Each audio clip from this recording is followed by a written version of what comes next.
Että se pitäisi vähän parantaa. Siitä saadaankin yksi saunailta heti lisää.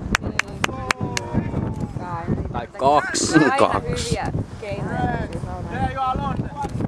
Joo, ei se oo ongelma.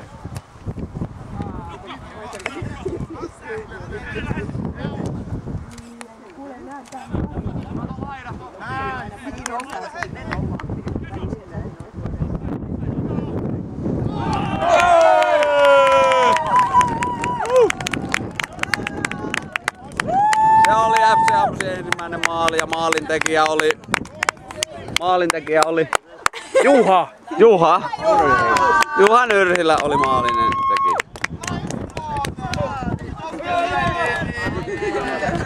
Meillä on vähän tää hidas katsomo vaan täällä mukana.